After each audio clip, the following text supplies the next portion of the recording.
Hey everybody, this is Russ from Retro Game Core. A few months back, I did a couple reviews about some Anbernic devices, the RG35XX Plus and then the RG35XXH. Now in those videos, I said they weren't going to be final reviews, and that mostly had to do with Anbernic software. I didn't really find it to be that great, and I wanted to wait for some community solutions to come around.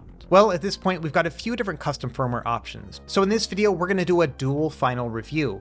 After all, these have the same chipset and screen, and so they're very similar because they're going to be using the exact same software. In fact, you can actually swap the SD card between the two. So in this review, we're going to look at the good and the bad from my previous videos, and then figure out where we are today and whether or not they're going to be worth it. And I'll give you the spoilers right now. I think they are absolutely worth it. At this point, the software has fixed almost all the issues that I had before, and they're much cheaper than they were at launch as well. So we'll go over all that stuff in this video. Without any further delay, let's go ahead and dive in.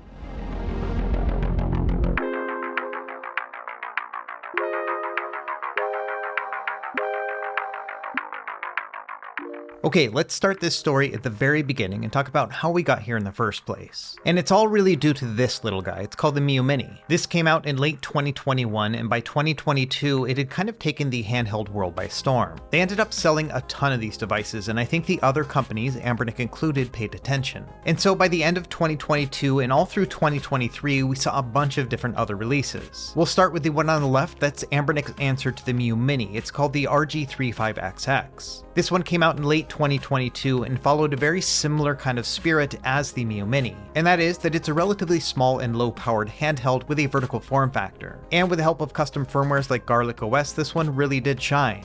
Now, not long after that, the Miyoo Mini Plus came out. This was a larger size than the Miyoo Mini. It's about the same size as the 35XX. And this one is very similar to the original Miyoo Mini, but larger with a bigger screen and has Wi-Fi. And these two devices sold like hotcakes all throughout 2023. And then by the end of last year, Anbernic released a refresh, and that's the one we're reviewing today, the RG35XX Plus. And while it physically does look very similar to the other two, there are quite a few things going on here. It's almost like the best of both worlds between them, because it has the Wi-Fi of the Miyoo Mini Plus, but then it also has HDMI out like the RG35XX. And it also comes with Bluetooth and a battery compartment, and I think this is a great move, the idea of keeping a similar form factor but upgrading all the components. Meanwhile, they kept all the same components that make these Anbernic devices great. They are super sturdy and have reliable D-pad and face buttons. And then finally, they also upgraded the CPU to make it quite a bit more performant, as we'll see later in this video. So all told, when I made my first initial review, I thought that this was basically better in every way over the original RG35XX. But then about a month later, they announced another one. This one is the RG35XXH. And this little guy is basically the same as the one we were just looking at, but in a horizontal form factor. So it's got the same chipset and screen and retains all the other features like HDMI, Wi-Fi, and Bluetooth, but that horizontal form factor does come with its own benefits. To start, we have a dual analog stick setup. I'm not really convinced that we need a second analog stick for most games, but I do love having a single analog stick on the left, especially when it comes to playing Nintendo 64 and arcade games. And the other major difference with the horizontal version is that we have room for dual stereo speakers as well. And so that's really kind of how we got here with the RG35XX Plus and H. They are both very similar devices at the end of the day. So what we're going to do next is I'm going to summarize all the things I liked and didn't like about these devices in my preliminary reviews, and then go over each of these and see what's changed and what's the same. And we're going to go line by line, starting with what I liked, and we'll start with the size and the weight. And in terms of weight, they're about the same, 182 grams for the horizontal version and 184 grams for the vertical one. So we're looking at around 6 ounces altogether per device. That is super lightweight. Now, I wouldn't consider these to be like micro or tiny devices, but they are very compact and pretty small. I would consider them both to be pocketable. And I think between the two, I prefer the pocketability of the horizontal model. Yes, it's a little bit taller, but when you look at them side by side, you can see that it's a lot thinner as well. The shoulder and trigger buttons on the 35XX do jut out a little bit from the device, so it can get snagged on your pocket as you're pulling it out. And so if I had to choose between the two just from a pocketability standpoint, I think the H is just a little bit better. Now, another thing I liked about this device is its fairly standard 3.5-inch 480p display. It has a 4x3 aspect ratio, which is going to scale really well for most games, and some are going to look better than others. Either way, these screens have been around for quite some time on many other different devices, but I've never really seen it quite as good as on these devices here. I really like the color balance, and I think that the saturation has been tuned very well too. I also think that it gets super bright and dim, and so it's got a good range to it as well. Now, 3.5 inches is not a huge display, but I think in most contexts it's probably going to work pretty well. And so among all the other compact screens for retro gaming, I think this is one of the best out there. And the next point is probably one of the biggest, if not the most important, because the price on this is surprisingly affordable, especially coming from Anbernic. Given the fact that we have additional features and performance, I expected this to be quite a bit more expensive than the previous model, but it turns out that the price difference is negligible. It's about $5. If you look at the standard retail price from Anbernic, it is about $64 for the RG35XX Plus, but bear in mind that also does not include shipping, which can be around $10 depending on where you live. So we are looking at a device that's somewhere between like $70 and $75, at least at the standard retail price. And the RG35XX is a similar price point, but a few dollars more. I guess those dual analog sticks and stereo speakers do come with an extra cost. But here's the thing, those are just the standard retail prices, and I've seen it go for a lot cheaper lately. And I suspect that these two devices were not super hot sellers compared to the other one, and I think a lot of that has to do with the software. Either way, my theory is that because it had a somewhat lukewarm reception, they drove down the costs even more. For example, if we jump over to the AliExpress page, we can see that the RG35XX is $61.54, and that includes free shipping as well, so this is almost $20 cheaper than you would expect when you're looking at the Anbernic website.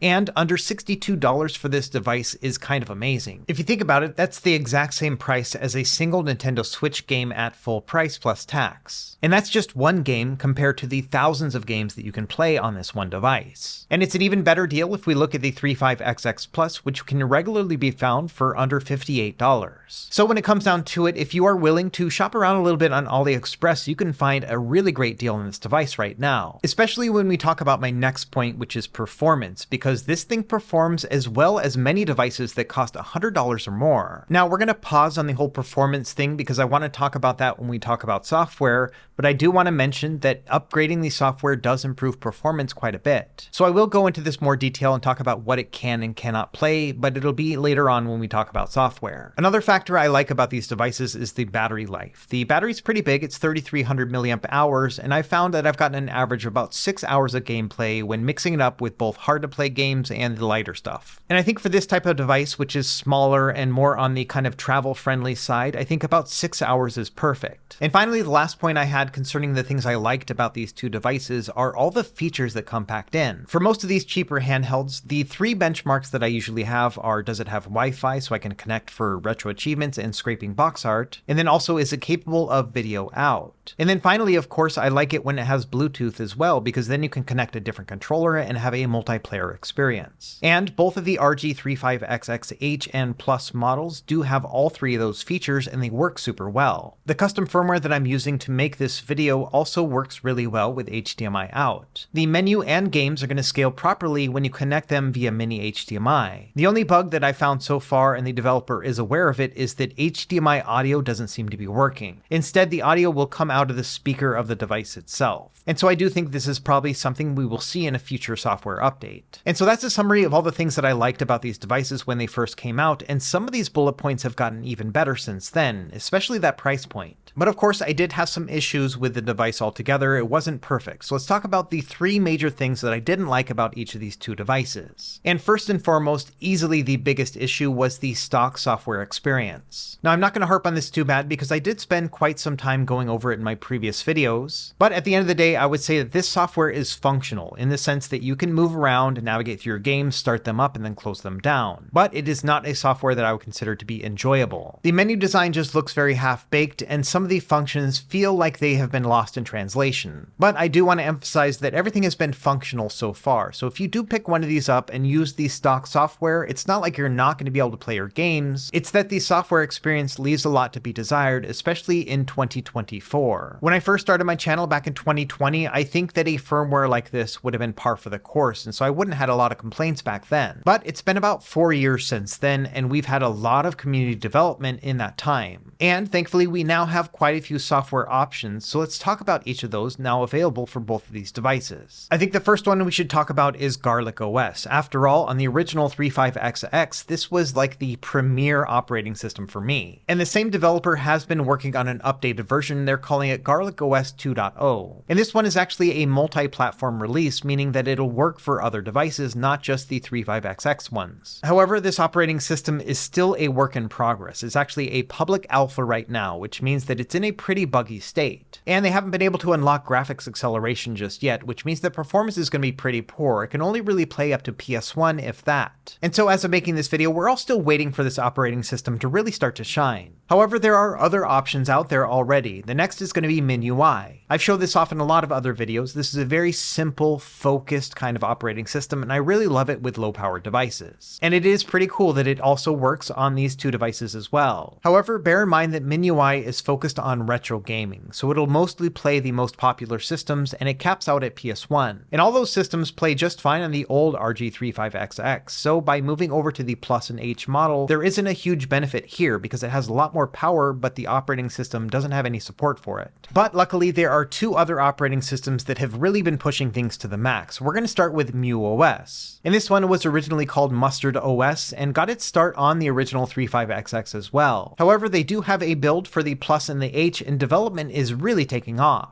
Now, I've talked about this operating system in previous videos, but this one is a more RetroArch focused experience. And so if you're familiar with RetroArch, you're going to be right at home because it's going to run through those cores and you'll use everything through that menu. And even though it's limited to the RetroArch cores, the performance here is pretty darn great. And so if you're looking for a very simple user interface, it's going to be more text-based, but with some box art if you want it. And if you really want to focus on performance and tweaking this as much as you possibly can within RetroArch, then I do think that this OS is going to be a great solution. Personally, I think this is more focused for those who are really kind of deep in the emulation scene. So if you like to tinker around or this is not your first handheld, then I definitely think this one is worth checking out. And it's super easy to install. You just flash an SD card and then load it right up. And probably the most exciting feature that I've seen so far is that this is the first operating system for these devices that has Portmaster support. And you might have heard of Portmaster before from other custom firmware options on Linux-based devices, but essentially this is going to allow you to play older PC ports directly onto this device. Now bear in mind there are some limitations. It will only play ARM HF ports, but I think as of making this video, there's about 80 games that'll play right now. So again, if you want something very simple but robust, then I think that Miyoo OS is a great example. Now for me personally, I like operating systems that take care of that user experience. So I tend to lean towards the ones that are a little bit more graphically impressive or maybe have some pre-configurations. And that's exactly the software experience that we can get with the last firmware that I'm going to talk about, and this is going to be Batocera. This one uses Emulation Station as its front end, and so if you've ever used other custom operating systems like ArcOS or Jealous, you're going to be right at home. And Batocera has been around for years at this point, and it's been optimized over the years and configured for specific handhelds as well as PCs. And so among all these operating systems, I would say that this one feels the most plug and play. Now amazingly, the Batocera build that we have for these devices is still unofficial. It's mostly the work of just one developer. And even though it isn't a beta release, it's really surprising how fully formed everything is. It all just seems to work. So far, all the big stuff has been taken care of. Wi-Fi, Bluetooth, HDMI, as well as Emulation Station and a couple different hotkeys. In fact, I would say it's stable enough that if there were no other updates as of today, I would still be very happy with keeping this on my device indefinitely. So Batocera version 40 beta is what we're going to focus on for the rest of this video. And installation of this operating system is super simple. You just want to download this img.gz file, and then you want to use software like Rufus or Balena Etcher to flash this onto a microSD card. After that, take the SD card, put it in your device and power it on, and then once it's gone through the initialization process, you can power it off and then put that microSD card in your PC. At that point, you will find two different partitions. One is called Batocera and the other one is called Share. The Batocera one is a system partition, so you're not really going to need to go in here at all. All the magic is going to happen within the Share partition. There's two folders in particular that you're going to need. The first is going to be the BIOS folder. This is where you're going to drag and drop all your BIOS files. And then finally, you have a ROMs folder. This is where you're going to put all your games game files. It's going to be pre-populated with a bunch of systems, so you just want to go through here, add all your game files, and then they will appear within Batocera. Now, this isn't going to be a full guide, so I'm not going to walk you through every single part, but there is a Batocera wiki, and it's super helpful, and so I'll leave that link down below. Also, let me know in the comments down below if you are interested in seeing a setup guide for these two devices. Anyway, once you have your games loaded up, this is what the experience is going to be like.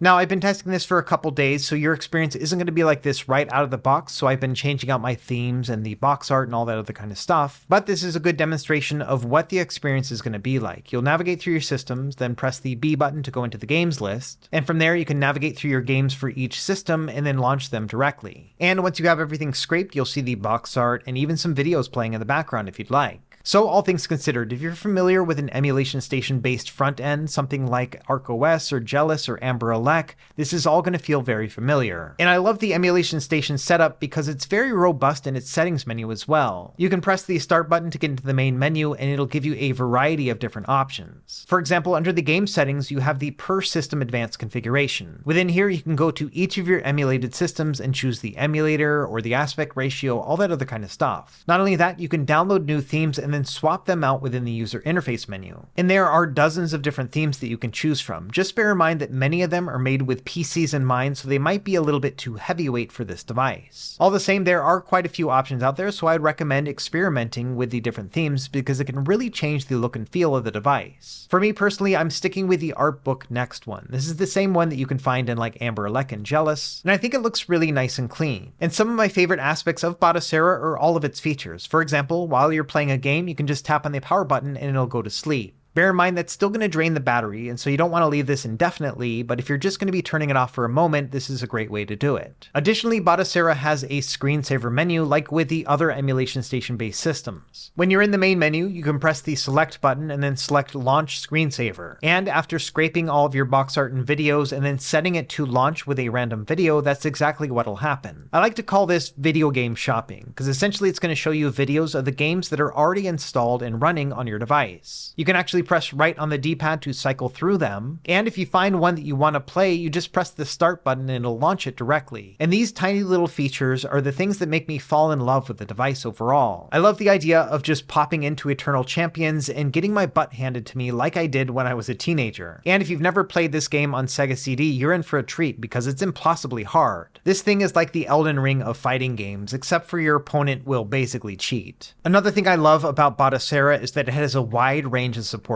systems, well beyond just your typical Nintendo and Sega ones as well. So this is a great opportunity to play systems that you may not have had a chance to play with in your youth, for example Virtual Boy. And you can even run the native version of Pico 8 on this device as well. It takes some configuration. I would recommend going to the Batocera wiki page to get spun up, but after you've installed it and turned on your Wi-Fi, you'll be able to browse through the Pico 8 catalog directly onto this device over the internet. And this is an option that's available on other devices, so this isn't anything special, but it's pretty great that we have it here within Batocera on the RG35XX devices. In particular, I've been playing a lot of the Suica Watermelon game D-Make. This is a game that I play a lot on the Nintendo Switch, but this D-Make is a lot of fun as well. And if you've never played this game before, the goal is to join two of the same fruits at the same time, which will then expand into a larger fruit. And you just kind of keep going and going from there. What makes the D-Make so fun is the collision effects, because these fruits are like super bouncy and spinny. And so it just makes for a more chaotic and exciting experience. And one thing of note is that even though I'm showing everything on the RG35XX, this will all work on the Plus as well. In fact, the SD cards are interchangeable between the two.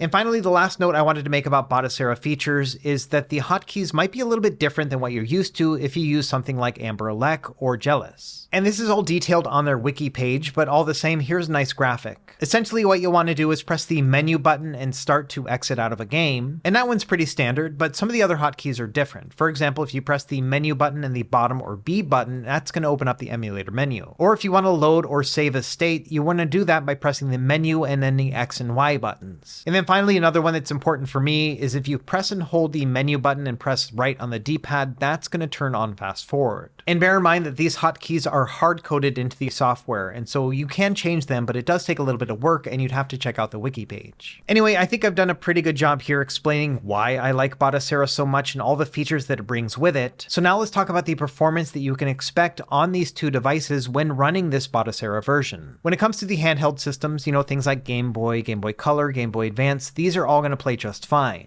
And right out of the box, they're going to scale correctly, which is always great to see. Nintendo DS is also fully playable on this. I did have to go into the menu settings and change out the hotkeys to be able to switch my screens, but other than that, everything worked out of the box. Now, playing DS on this device, like with other cheaper handhelds, is not the best experience depending on the game. These devices do not have touch screens and also only a single screen, so you have to swap between them and then use the right analog stick as the touch pointer. But for the games that require only one screen and mostly focus on D-pad controls, you're going to have a great time. Moving on to the 8-bit and 16-bit era, these also are going to play great. So if you want to play Sega Genesis or its add-on systems like 32X and Sega CD, those all play great, and same thing with Super Nintendo. This really is no surprise considering the fact that these systems also play really well on cheaper devices too. However, it's when we get to the 3D-based systems that things get really exciting. For example, with PlayStation 1, I found that I could play everything in a 2x upscale, so everything would be a full 480p resolution and look super sharp and clear. And things get even more exciting when we start moving into the other systems like Nintendo 64. Because all around, most Nintendo 64 games are going to play at full speed or with very minimal slowdown. A great example is going to be Banjo-Kazooie. This is what I consider to be a 75% game. By that I mean that if this game plays at full speed, about 75% of the Nintendo 64 catalog will generally be playable. And so right off the bat, we're already seeing some great performance. Another nice thing about Batocera is you can change your per game options. And this comes in handy with Nintendo 64. So if you take Banjo-Kazooie and hold onto the B button, that'll bring up a quick menu specific to this game. And near the bottom, there's a section that says Advanced Game Options. And within here, we can change out the emulator depending on the game that you're playing. So for example, I tried all of these out and I found that the Mupen 64 Plus Rice core worked the best. But for other Nintendo 64 games, they might work better with a different emulator. So for example, with Mario 64, we're going to do the same process, but I found that the LibRetro or RetroArch core performs the best. The other ones work really well too, but they have some lighting issues, and so I found that this one works the best and it has great performance. And I would say that for the most part, the default Mupen standalone core is going to work the best, and so I would always try that one first and then move over if that one doesn't work perfectly. But I think you'll be surprised at the performance that we're getting here at around the $60 price point. So here's a great example. With the default emulator, Star Fox 64 plays at full speed, but it seems really dark. There's some sort of lighting effect happening. But if we switch over to the RetroArch core, it still plays at full speed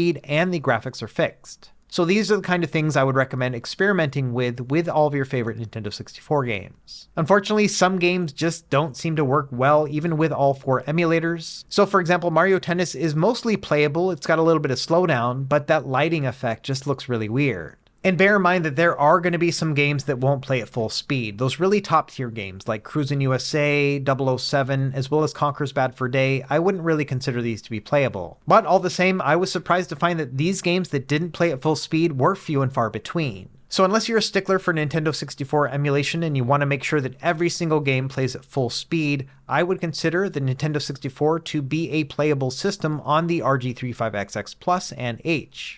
Moving on, let's try out Sega Dreamcast. Now you have 2 different emulators to choose from. There's the standalone Flycast as well as the RetroArch Flycast core. And for all my testing, I stuck with the RetroArch core, and I have to say that the performance here is very similar to the Nintendo 64. Now both the standalone Flycast as well as RetroArch are going to use automatic frame skip, so it's not going to be a full 60 frames per second experience, but I've always found the frame skip on this emulator to be pretty darn good. It still results in a smooth gameplay experience. Now I would say that compared to the Nintendo 64 emulator, the Dreamcast one is a little bit less performant. By that I mean that you will get some audio cracks and stuttering here and there. So I would say that yes, most Dreamcast games are going to play on these devices, but with a couple limitations like that frame skip and the occasional stutter. And of course there are going to be some games with some significant slowdown. For example, Rez had quite a bit of slowdown, and considering that this is a rhythm game, I don't think that's going to be very playable. Next we'll move over to PlayStation Portable, and this one has a little bit more mixed results. To start, we're going to use the standalone PSP emulator that comes pre-configured with Batocera, and I found that almost all these games I had to play at a 1x resolution.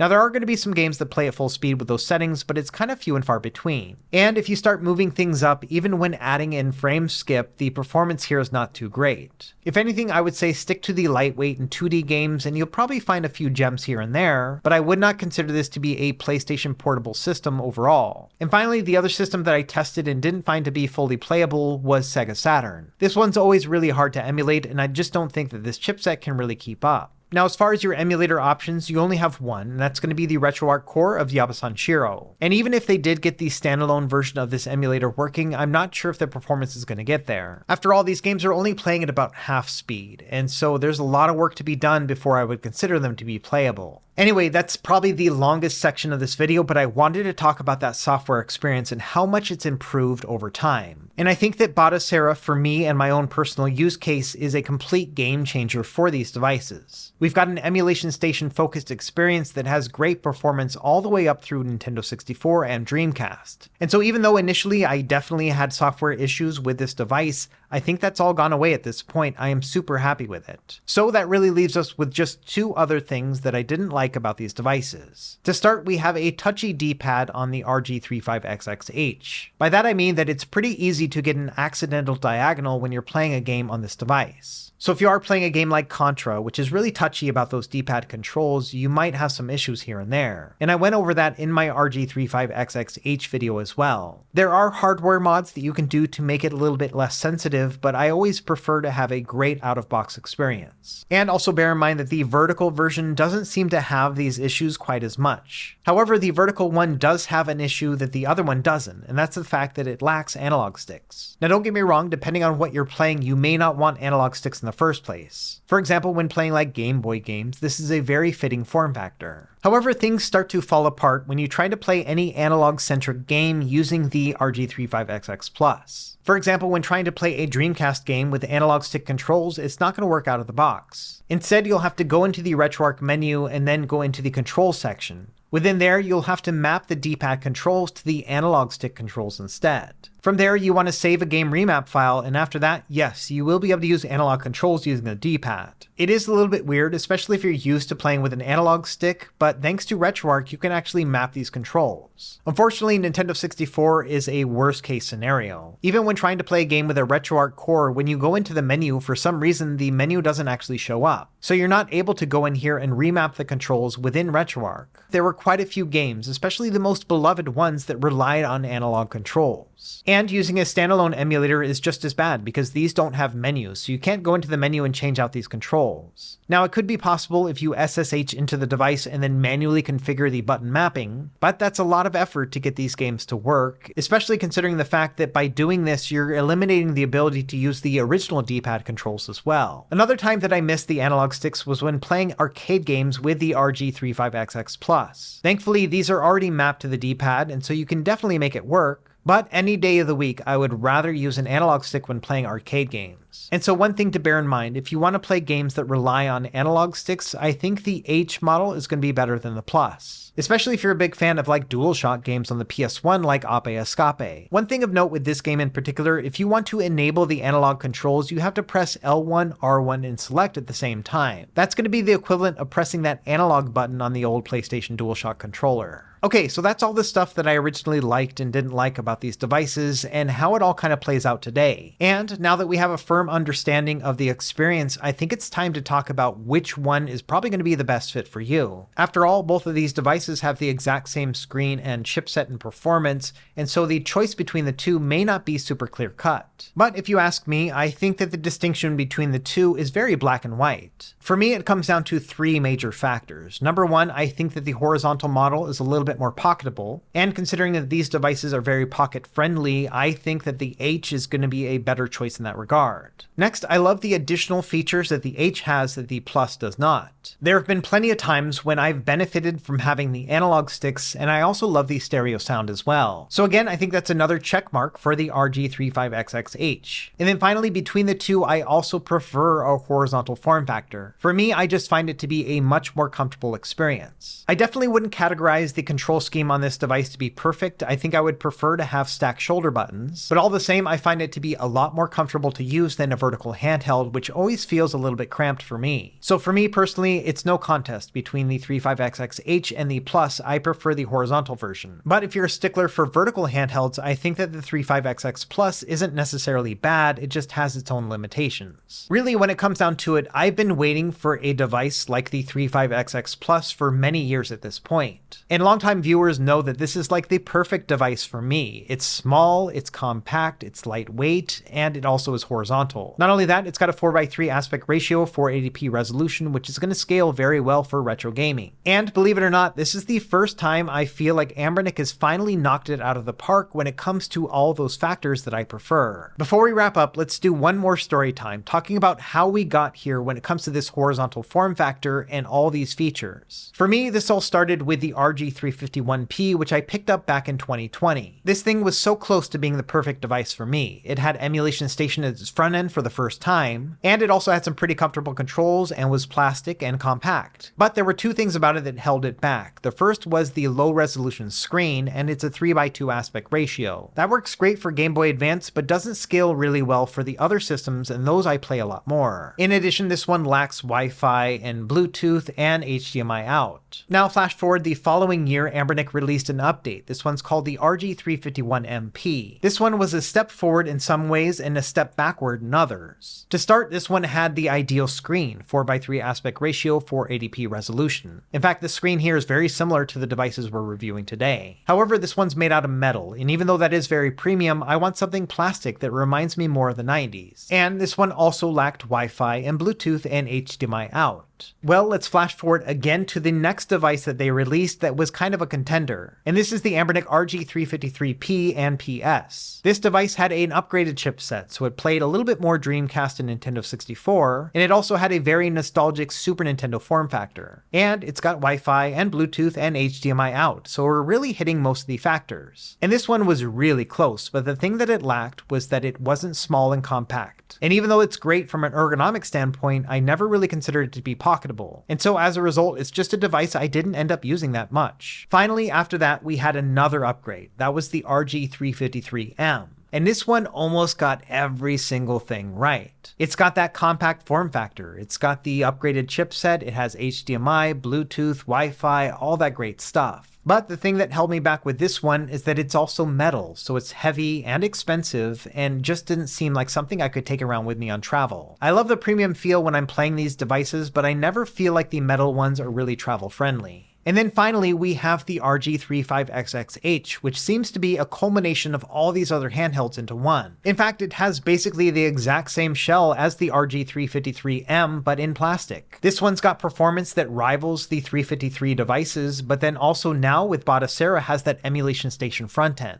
And it's got those three key features for me: HDMI, Bluetooth, and Wi-Fi. So when we're talking about the 35XX devices, yes, the H1 is the perfect fit for me, and I think that if you pick this one up, you'll really enjoy it as well. But let's talk about one more aspect. Now let's say that you are a vertical handheld enthusiast, and you are thinking about getting the 35XX Plus, but you've also heard about a different device called the Miyoo Mini Plus. After all, I love this one as well, and I've made a lot of videos about it. And given the fact that they're about the same price, you might be deciding between these two as well. And I would say first and foremost, you're going to have a great time with either of these. They're both relatively compact, although the Miyoo Mini Plus is smaller and slimmer. And from a software standpoint, both of these are really excellent right now. The Miyoo Mini Plus runs Onion OS. This is kind of the gold standard when it comes to custom firmwares. It's super simple in its implementation, but has a lot of robust features as well. It's one of those that you can give to somebody that knows nothing about computers, and they'll still be able to find their games, navigate through, and then start them up. But it does have some really unique features. For example, if we tap on that menu button, it'll bring up a game switcher function. This allows you to browse through the save states of all the games that you've been recently playing, and you can go right back into them from here. The major limitation of the Miyoo Mini Plus is going to be the performance of its chipset. This can essentially play up to PlayStation 1 and Nintendo DS. Additionally, this one doesn't have Bluetooth or HDMI out, so if those are features that are important for you, you may want to consider the 35XX Plus. This one's going to have better performance, so it's going to be able to play more of those systems, and now with Batocera we have a more unified operating system as well. But of course, bear in mind that those higher end systems aren't a great fit for a vertical form factor without an analog stick. So it is a bit of a double-edged sword in the fact that yes, you got more power, but you may not want to play those games that can actually run on this anyway. So it's really going to come down to the features. If you want to run Batocera, or if you want to have HDMI or Bluetooth, then yes, I think the 35XX Plus is going to be the better bet. But surprisingly for me, when I'm playing a smaller vertical handheld, a lot of those factors don't really come into play. I'm really looking for something that's going to give me an optimal experience when playing like Nintendo and Super Nintendo.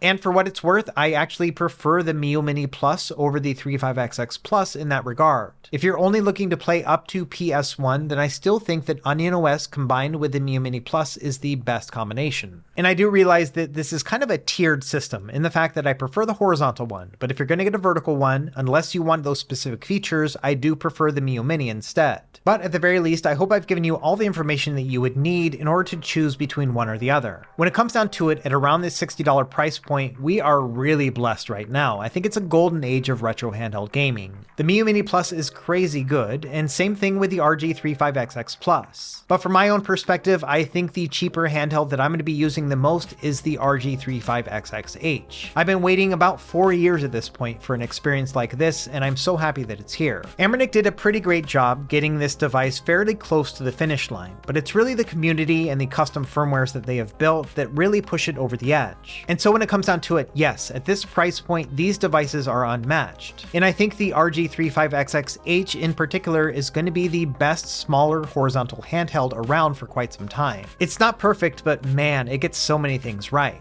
Anyway, let me know what you think in the comments down below. Are you going to be picking one of these up, or are you waiting for the inevitable upgrade? As always, thank you for watching, and be sure to like and subscribe if you found this helpful, and we will see you next time. Happy gaming.